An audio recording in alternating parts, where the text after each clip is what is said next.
o conheceu por meio da sabedoria humana. Agradou a Deus salvar aqueles que creem por meio da loucura da pregação. Até aqui por enquanto, deixa aí que eu já vou continuar. Então Deus, ele começa a fazer perguntas. Aonde estão os filósofos? Onde estão os mestres da lei? Aonde está a sabedoria deste mundo? E por que Deus começa a fazer essa pergunta? Eu sou filósofo também, não me formei ainda, mas estou graduando. E eu sei que a filosofia humana, ela traz muitos benefícios, mas ela traz mais malefícios. Quando uma pessoa tem a sua própria filosofia, e começa a viver na sua filosofia de vida, ela começa a esquecer do que Deus ensinou para nós. Muitas pessoas estão se perdendo na Bíblia Sagrada, porque começa a colocar sua própria filosofia na Bíblia, começa a colocar sua própria sabedoria, pega-se a sabedoria do mundo, traz para dentro da sua vida, ou para dentro da igreja, e esquece que a sabedoria de Deus não tem limites.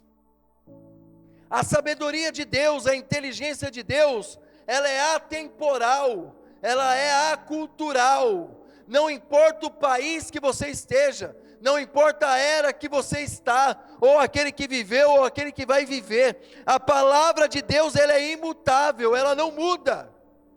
Então quando Paulo começa a escrever para Coríntios, e Paulo também foi um filósofo, inclusive eu gosto da filosofia estoica, tem um momento que Paulo esqueci o nome dele, mas o Paulo começa a se cruzar com a filosofia estoica, e o que acontece? Ele começa a entender que tem algumas relações entre o cristianismo e essa filosofia, mas ele começa a pensar, fala, pode ter relações com essa filosofia, mas o cristianismo não é preso em filosofias. Pode ter relações com a lei, mas o cristianismo não é preso à lei. Pode ter algumas sabedorias, mas a sabedoria de Deus é maior que a sabedoria do homem. Quando o homem começa a colocar a sua própria sabedoria nas coisas, vai dar ruim. O nome do filósofo é Sêneca. Paulo e Sêneca ali se cruzaram em determinados momentos.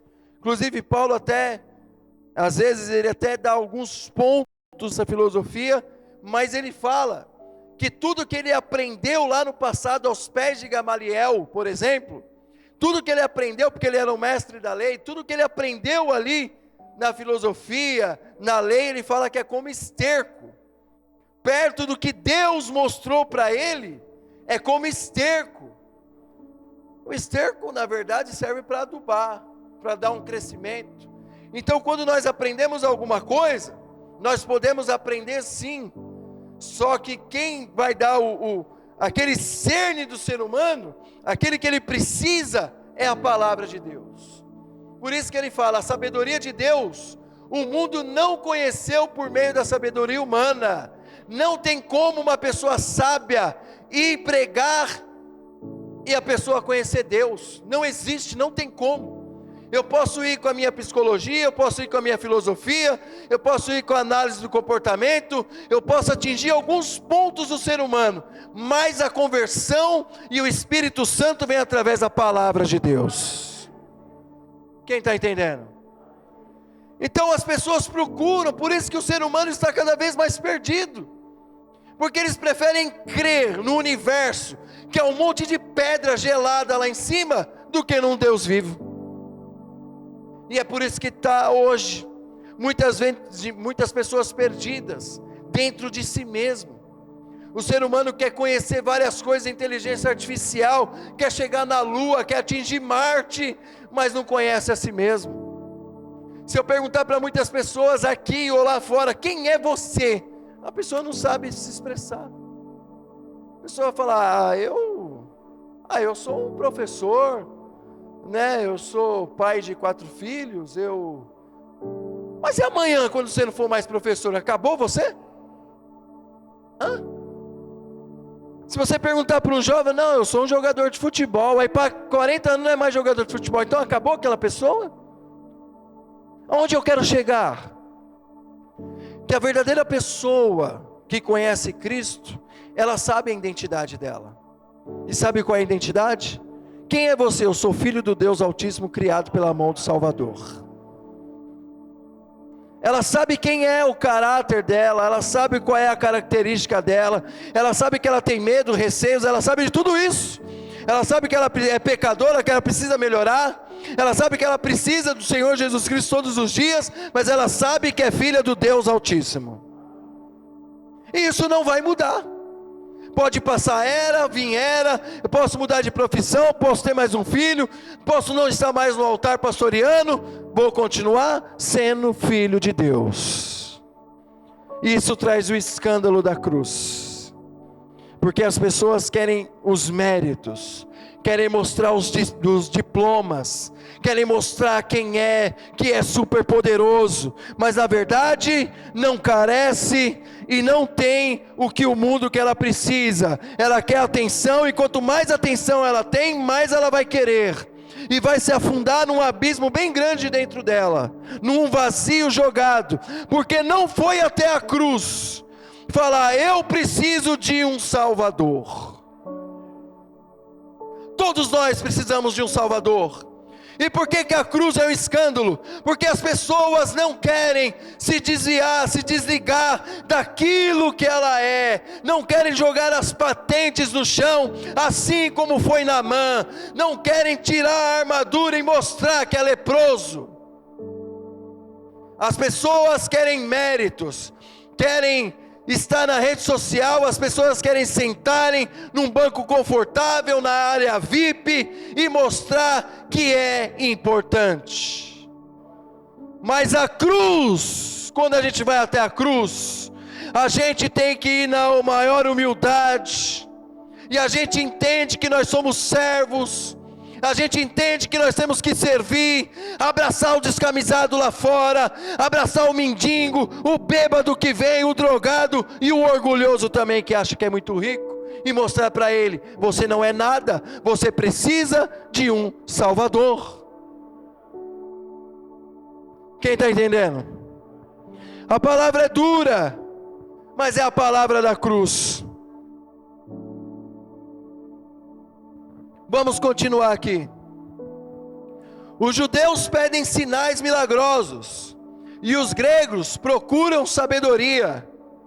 Nós, porém, pregamos Cristo crucificado, o qual de fato é escândalo para os judeus e loucura para os gentios.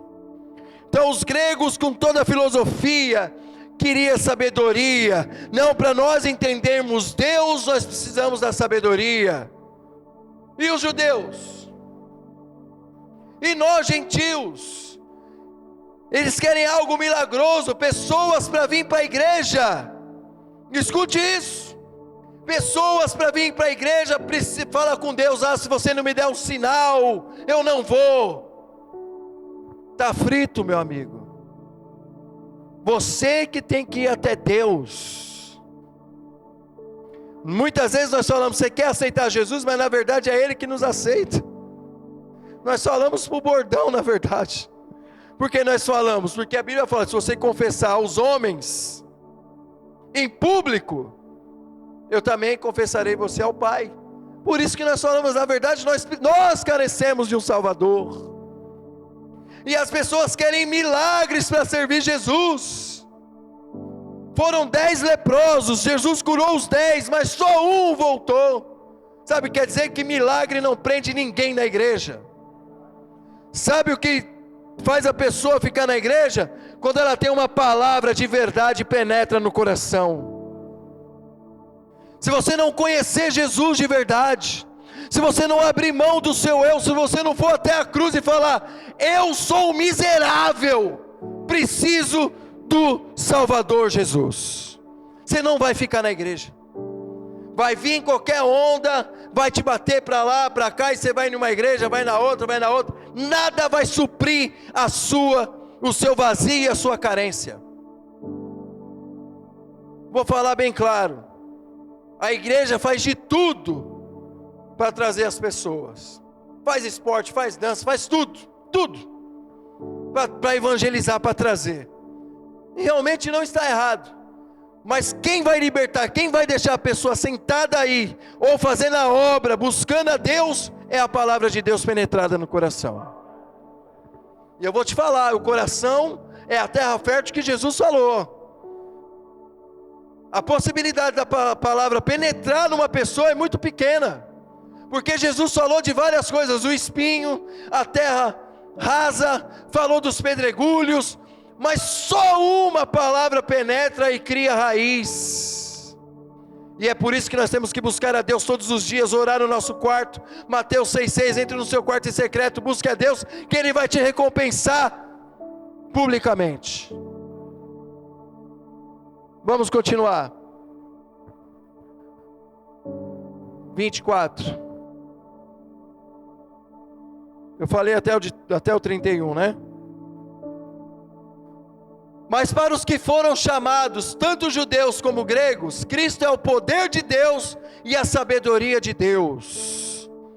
Porque a loucura de Deus é mais sábia que a sabedoria humana, veja isso. E a fraqueza de Deus é mais forte que a força do homem. Se Deus tem fraqueza, alguns falam aí que nós somos a fraqueza de Deus, nós somos a menina dos olhos de Deus. Deus não é fraco. Paulo só deu ali uma pincelada na filosofia para todos entenderem ali. Falou, se Deus for fraco, a fraqueza dele é mais forte que a sua, né? E ele fala ali, porque a loucura de Deus não é louco, mas Paulo dá uma pincelada, se Deus fosse louco, a loucura dele ia ser mais sábia que a sua, humano, do homem mais sábio que passou por essa terra, não importa. E é por isso que às vezes nós vivemos a nossa vida e nós queremos rapidamente conquistar algumas coisas, e Deus manda você esperar, porque Ele tem sabedoria e consciência do que vai acontecer daqui há 5 anos, 4 anos, 1 ano ou 1 mês, eu não sei qual é o propósito da sua vida, eu sei da minha, mas também não entendo o tempo de Deus. Tem coisas que estão acontecendo na minha vida que eu escutei lá há 5 anos, 10 anos, 12 anos atrás. Se fosse naquele momento, ia dar ruim. E é por isso que nós temos que entender o plano de Deus na nossa vida, e é por isso que nós temos que se despir diante da cruz, arrancar as vestes sujas e ser lavado no sangue do Cordeiro. Próximo. Já estou finalizando, daqui a pouquinho. Irmãos, pense no que vocês eram quando foram chamados. Poucos eram sábios segundo os padrões humanos, poucos eram poderosos, poucos eram de nobre nascimento. Olha o que Paulo está falando. Mas Deus escolheu os que são loucos para o mundo, a fim de envergonhar os sábios, os que são fracos para o mundo, a fim de envergonhar os fortes. Você está entendendo o que o Paulo está dizendo? Você não precisa ter patente, você não precisa ser rico, você não precisa ser nada nessa terra, você precisa ser apenas uma pessoa humilde e disposta a fazer a obra de Deus. Se livrar dos pecados, do orgulho, da podridão deste mundo, dos vícios, da prostituição, do adultério. Você tem que se livrar da idolatria, você tem que se livrar dessas coisas, e deixar Deus trabalhar na sua vida, porque o menor da casa de Jessé foi chamado para ser rei. Então quando você se propõe a fazer a obra, Deus Ele te honra, você não precisa falar nada. Eu tenho um testemunho quando eu comecei a trabalhar na clínica que eu estou. E quando eu comecei a trabalhar lá, eu não sabia nada, só tinha estudado, eu não sabia nada, mas sempre servindo a Deus, E toda vez que, todas as faculdades que eu fiz, eu sempre falei para o bispo: bispo, vou começar a estudar, mas eu vou sempre pautar o meu estudo em cima da palavra. O que não for em cima da palavra, eu jogo fora. Eu sempre fiz isso e sempre estou fazendo. Continuo estudando. Minha esposa está ali, sabe. Ela continua estudando, a gente também. E quando eu cheguei ali na clínica, Deus é tão poderoso, Deus honra tanto a gente, coloca o Espírito Santo dentro da gente, a gente não merece, mas Ele coloca. E quando eu cheguei lá na clínica, pareceu que eu era o terapeuta master. Você lembra, né, Vitor, que falei? Parece que era o terapeuta assim que já conhecia tudo. E na reunião ali, ó, com a equipe de vários terapeutas, vários tipos de terapeuta, fono, psicólogo, TO, psicometrista, vários terapeutas. No meio da roda ali, o meu antigo chefe falou assim: olha, tá vendo o Eric aqui? Os pais, a mãe, fala que o pastor Eric, eu nem era pastor, nem sou ainda, que o pastor Eric, ele falou com a boca cheia, o pastor Eric é um ótimo terapeuta, que ele gosta, que o filho evoluiu. Eu não pedi para falar nada. Esse é o testemunho que eu dou, não para me exaltar, mas para vocês entenderem o poder de Deus em sua vida, quando você se propõe fazer a obra. Não importa onde você esteja, se é dentro da igreja, se é fora da igreja, se é no trabalho, se é na família, e na família melhor ainda, porque a família não consegue enxergar os profetas, mas quando precisa, vão pedir oração para você. Vai pedir, meu amigo. E se não chegou esse tempo ainda, se coloca na brecha de Deus, que vai chegar. Por quê? Porque você chegou até a cruz e não foi na sabedoria do mundo, foi na sabedoria de Deus. E eu costumo sempre falar que nós somos cientistas, mas também sou pastor de libertação. E para a glória de Deus eu consigo separar uma coisa da outra. Você acha que o mundo acredita que existe ainda manifestação demoníaca? O mundo não acredita. Os jovens hoje, se você falar isso, eles vão falar coisa de filme de terror. Eles não acreditam, meu amado.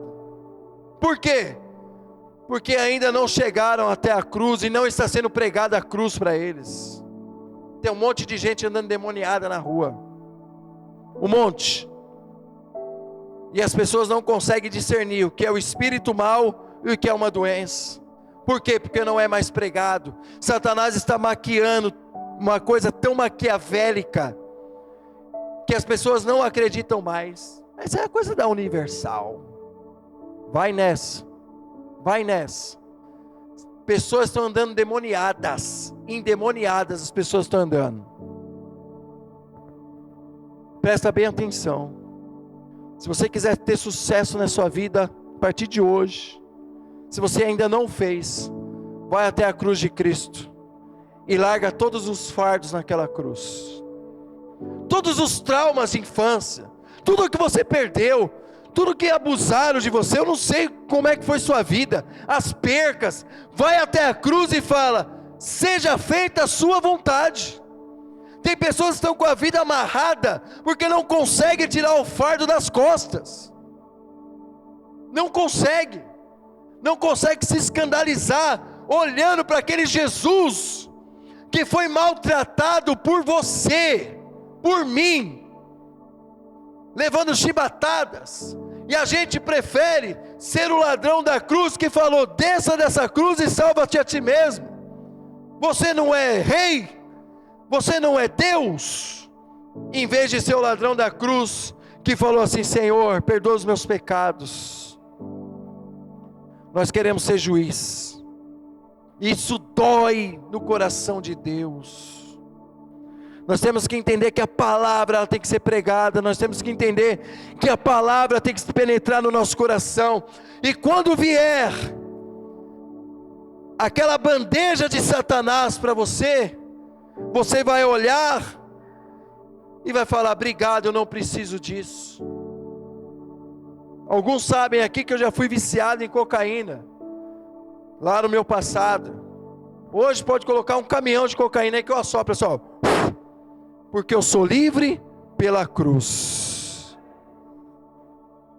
Quem está entendendo? Continuemos. Deus escolheu as coisas insignificantes do mundo, os desprezados, as coisas que não são, para invalidar as que são, a fim de que ninguém se vanglorie diante dele. Porém, por causa dele que vocês estão em Cristo Jesus, o qual se tornou para nós sabedoria de Deus, justiça, santidade e redenção. A fim de que, como está escrito, aquele que se gloriar, glorie-se no Senhor. Vamos dar uma salva de palmas. A palavra merece. Quem está entendendo a palavra? Eu não posso estar no altar me gloriando por mim. Eu não posso dançar, cantar, sapatear, encher estádios de futebol para minha glória. E eu não posso cobrar R$1 por isso. De graça eu recebi, de graça eu tenho que dar. Quem está entendendo? Se eu sair para pregar em qualquer lugar, e eu cobrar qualquer quantia, eu sou o pior miserável dessa terra, inútil da terra, e soberbo para Deus. Sabia disso? A palavra de Deus, ela veio até mim e me salvou sem R$1 no bolso. Aonde eu quero chegar? Quando você vai buscar Deus, você tem que se limpar completamente do que você acha que você é. Eu sou um bom orador. Esses dias uma pessoa me procurou e falou: você não quer dar um curso de oratória? Eu falei: nem eu sei falar. Às vezes eu falo enrolado. Não, eu te pago. Eu falei: pelo amor de Deus, nem se... Eu posso te dar o curso de oratória, mas cobrar sem chance. A não ser que você tenha um trabalho lá fora. Aí você pode cobrar o que você quiser, porque a Bíblia libera você para isso. Mas para pregar a palavra de Deus, eu tenho que ir até a cruz e falar assim: Senhor, eu não sou digno de abrir a boca para falar do Senhor. Eu não sou digno. Mas já que o Senhor está dando essa oportunidade, que a minha carne morra e fique só o Espírito a falar com o povo. E nós não podemos aceitar algumas coisas. Quero ler aqui em Gálatas 3, versículo 10 até o 14. Pessoal, meu propósito no altar de Deus é pregar a palavra, tá? Então às vezes dói um pouquinho, mas a verdade é que liberta. Gálatas 3:10. Pois todos os que vivem na prática da lei estão debaixo de maldição. Pois está escrito: maldito seja todo aquele que não persiste em praticar todas as coisas escritas no livro da lei. Por isso que nós não guardamos o sábado. Por isso que nós comemos de tudo. Só não tomamos sangue, nem comemos o chouriço que é feito de sangue lá. Porque Paulo falou sobre isso. Então, nós não estamos debaixo da lei.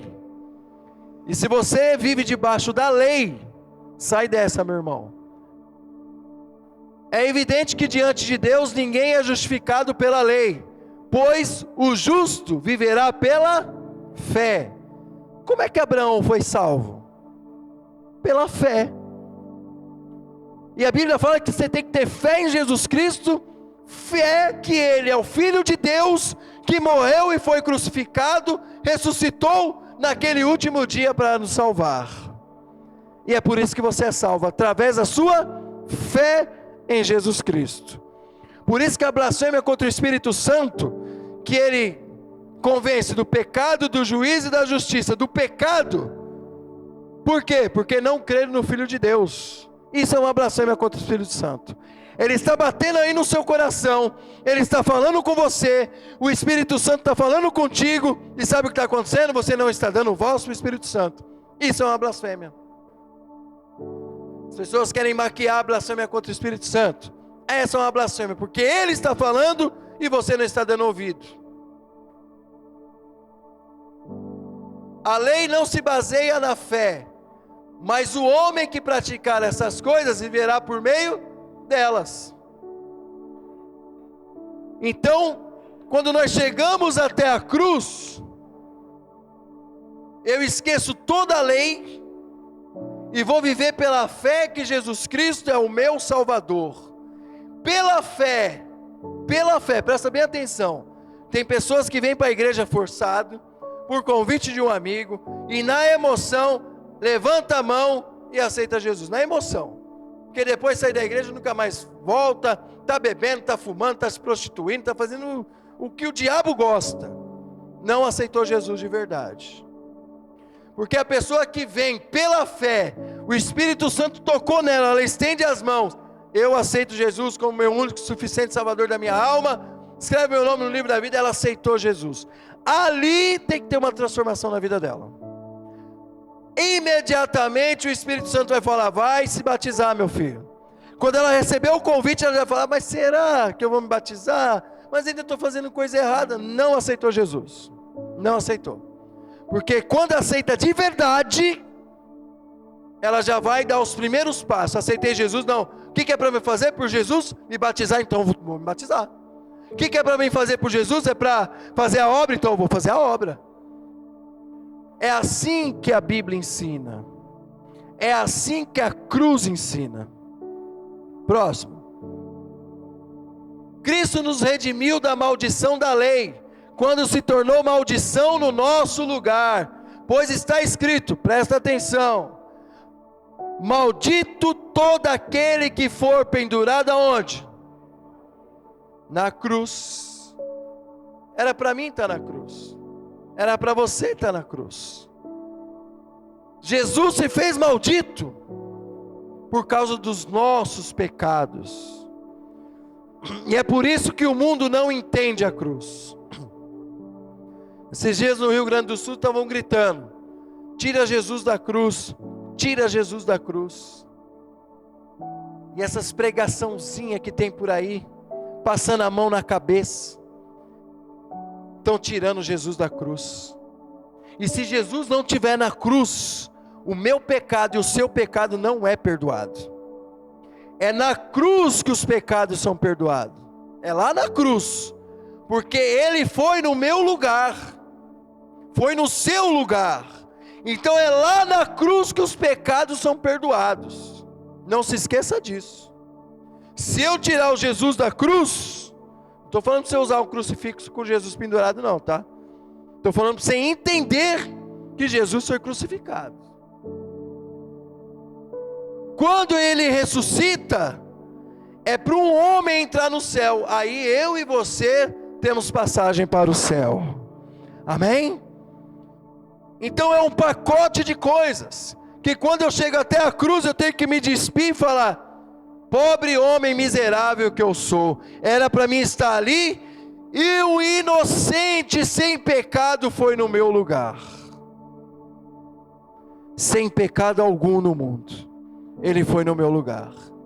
E para a gente finalizar, isso para que em Cristo Jesus a bênção de Abraão chegasse também aos gentios, para que recebêssemos a promessa do Espírito por meio da fé.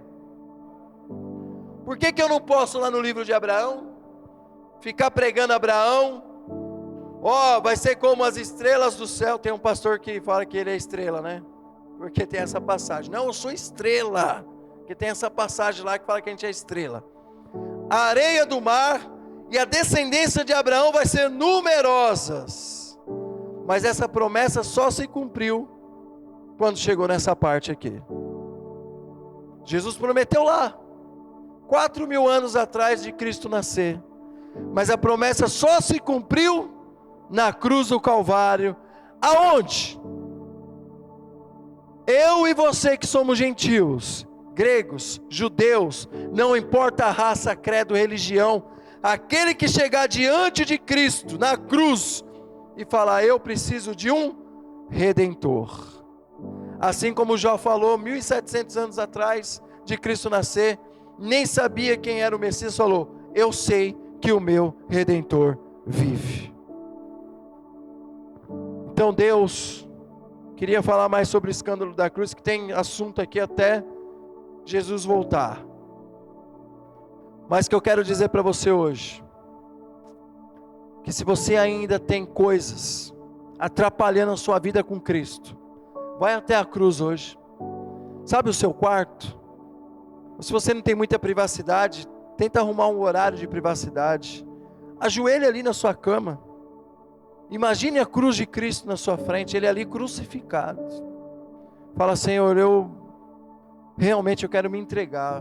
Minhas mazelas, todas as coisas que ainda me prendem. Sabe esse meu jeito ignorante? Esse meu jeito que não está agradando ninguém? Senhor, está aqui nas tuas mãos. Está aqui. Eu queria que você ficasse de pé agora no seu lugar.